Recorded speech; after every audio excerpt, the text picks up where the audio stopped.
मालिक को प्रणाम। सभी अभ्यासी भाई बहनों को नमस्कार। आज का विषय है मालिक और अभ्यासी। हम एक बार फिर से मेरे मालिक, उनके मालिक और महान बाबूजी महाराज के शिष्यों पर वापस आते हैं। अब हमारे मिशन में अभ्यासियों की अगली पीढ़ी है, जिसे मैं चौथी पीढ़ी कह सकता हूँ।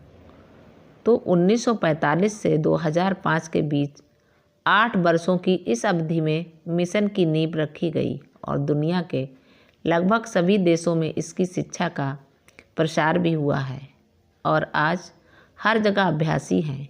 यूरोप के देशों में भी हम पाते हैं कि अभ्यासियों की दूसरी पीढ़ी अब सामने है, जहां शुरू के विशेष रूप से डेनमार्क में बाबूजी के समय के अभ्यासियों ने विवाह किया। उनके बच्चे बड़े हो गए हैं और उनका भी विवाह हो चुका है और शीघ्र ही अभ्यासियों की एक तीसरी पीढ़ी होगी।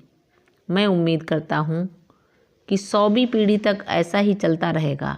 सामान्यतः एक पीढ़ी का अर्थ होता है 30 साल, तो 100 पीढ़ियों का अर्थ होगा 3000 साल। एक पीढ़ी का मतलब बाप और बेटे के बीच का अंतर नहीं होता, इसका मतलब होता है 30 वर्ष। लाला जी ने सहज मार्ग की इस पद्धति की नींव रखी थी। बाबूजी महाराज के अनुसार उन्होंने इसकी फिर से खोज की थी।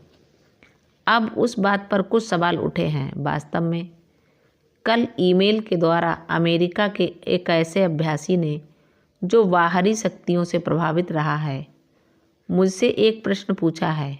ऐसे लोग जो लाला जी महाराज में विश्वास नहीं करते, जो बाबूजी महाराज में विश्वास नहीं करते और अब 4 या 5 वर्षों के अभ्यास के बाद अचानक ये अभ्यासी मुझसे पूछता है कि लाला जी महाराज को हमारी पद्धति का आदि गुरु मानने का प्रमाण क्या है, क्योंकि बाबूजी महाराज के पास उनकी स्वयं की घोषणा के सिवाय कोई और प्रमाण नहीं है, जिसमें वे कहते हैं कि लाला जी महाराज द्वारा उनको निर्देशित किया गया था कि वे अपने आप को उनका उत्तराधिकारी घोषित करें। एक ऐसे भ्रमित मन में ही ऐसे सवाल उठ सकते हैं, जिसमें 4-5 साल के अभ्यास के बाद भी भरोसे की कमी है, दृढ़ विश्वास की कमी है, क्योंकि दृढ़ विश्वास अभ्यास पर और अभ्यास के परिणामों पर आधारित होता है। इसका अर्थ है कि अभ्यास सहज मार्ग के सिद्धांतों के अनुसार ठीक प्रकार से मन लगाकर नहीं किया गया है और इसीलिए इस अभागे अभ्यासी में इसकी सत्यता के व्यवहारिक प्रमाण की कमी है, जो अब मांग करती है कि इसके लिए अन्य प्रमाण दिए जाएं। मैं ये बात केवल ये समझाने के लिए बता रहा हूँ कि हम किस प्रकार गलत दिशा में जा सकते हैं, अथवा जैसे एक लड़ाकू विमान अक्सर एक ऐसा गोता लगाता है जिससे वह उबर नहीं पाता, एक चमकदार गोता। और यही कठिनाई है। यह एक बड़ी भारी समस्या है जो शायद भरोसे की कमी दर्शाती है और साथ ही सहज मार्ग से दूर जाने का कारण बनती है। सहज मार्ग बुनियादी तौर पर सहज मार्ग के सिद्धांतों के अनुसार तथा उसके 10 उसूलों के अनुसार निर्धारित ढंग से व्यवस्थित रूप में नियमित अभ्यास की आवश्यकता पर जोर देता है। हम जानते हैं कि लोग रेसिपी पाक विधि पढ़कर भोजन बनाते हैं। मान लीजिए रेसिपी को किसी खास क्रम की ज़रूरत है। सबसे पहले क्या करना है, उसके बाद क्या करना है और उसके बाद क्या करना है, उसके हर चीज़ की मात्रा कितनी हो, कितना नमक, कितनी काली मिर्च। अगर हम इन सबको नज़रअंदाज कर दें और नमक काली मिर्च डालकर कहें भोजन तैयार हो गया, तो हो सकता है भोजन इतना बेस्वाद हो कि शायद खाने लायक ही न रहे। तो क्या आप रेसिपी को दोष देंगे? लोग इस बात को नहीं समझते कि गुरु उनकी सत्यनिष्ठा और पद्धति का अंतिम प्रमाण इस बात पर निर्भर करता है कि आप पद्धति का उपयोग किस प्रकार करते हैं। जब तक आपका अभ्यास आपको संतोषजनक परिणाम, विश्वास दिलाने वाले परिणाम प्रदान नहीं करता, आप इसका अनुकरण जारी नहीं रखेंगे। अब चूंकि मानवीय अहंकार ये स्वीकार करना नहीं चाहेगा कि मेरे प्रिय मित्र, आप असफल इसलिए रहे क्योंकि आपने भली प्रकार अभ्यास नहीं किया है, तो वह सबसे पहले इसके लिए गुरु को दोष देगा, फिर उनके गुरु को दोष देगा, उनके पूर्वजों की पृष्ठभूमि पर सवाल उठाएगा, उनकी प्रमाणिकता पर सवाल उठाएगा, जिस बात पर जी चाहे सवाल उठाएगा। तो देखिए, हम शुरू में गुरु की प्रामाणिकता को स्वीकार नहीं करते, हम सिर्फ उसे स्वीकार करते हैं जो पद्धति हमारे लिए वादा करती है। बाबूजी ने कहा है, आप केवल उसे स्वीकार कर सकते हैं जिसे आपने अपने अभ्यास के आधार पर स्वयं प्रमाणित किया है।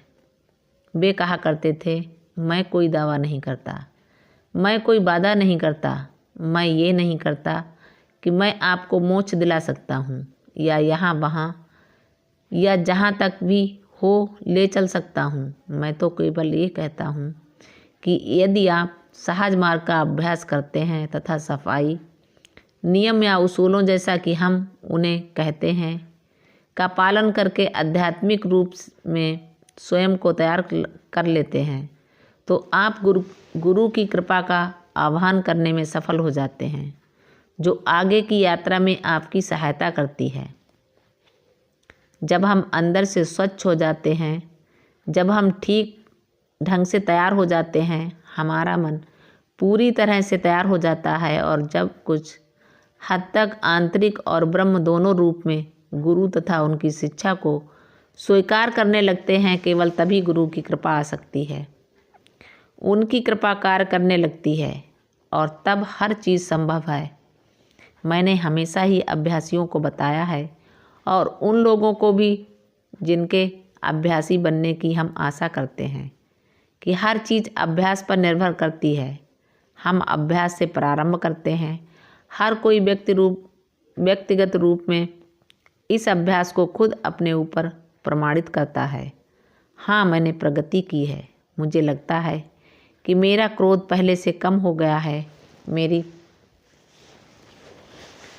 वासनाएं कुछ कम हो गई हैं, मैं अब मन को एकाग्र कर पाता हूँ। जिस कार्य को मैं पहले 2 घंटे में कर पाता था, उसे मैं अब सिर्फ 5 मिनट में कर लेता हूँ। दिन खत्म होने पर अब मैं पहले की अपेक्षा अधिक संतुलित महसूस करता हूँ और मेरा रक्तचाप भी कम हो गया है, आदि आदि। तब हम सोचते हैं, ये पद्धति मुझे किसने दी? वे गुरु महान थे और उनके गुरु जिन्होंने इस पद्धति की पुनः खोज की, उनसे भी महान थे। इसलिए मैं उन दोनों का आभारी हूँ। और उसके बाद कहीं गुरु के प्रति मेरे संबंध की बारी आती है। इसीलिए अभ्यासियों के रूप में हमारा संबंध सबसे पहले अभ्यास से होता है। जब तक कि कुछ समय बीत नहीं जाता और मैं पद्धति को स्वयं पर आजमा नहीं लेता, तब तक गुरु इसमें शामिल नहीं होता। तब मैं कहता हूँ, हाँ, अब मैं अपने गुरु पर विश्वास करता हूँ, क्योंकि मैंने देख लिया है कि यह किस प्रकार कार्य करती है। पद्धति कारगर है, इसने मेरे लिए बहुत कुछ किया है। तब हमारा संबंध धीरे धीरे अभ्यास से गुरु की ओर स्थानांतरित होता जाता है। मालिक को प्रणाम। सभी अभ्यासी भाई बहनों को नमस्कार, धन्यवाद।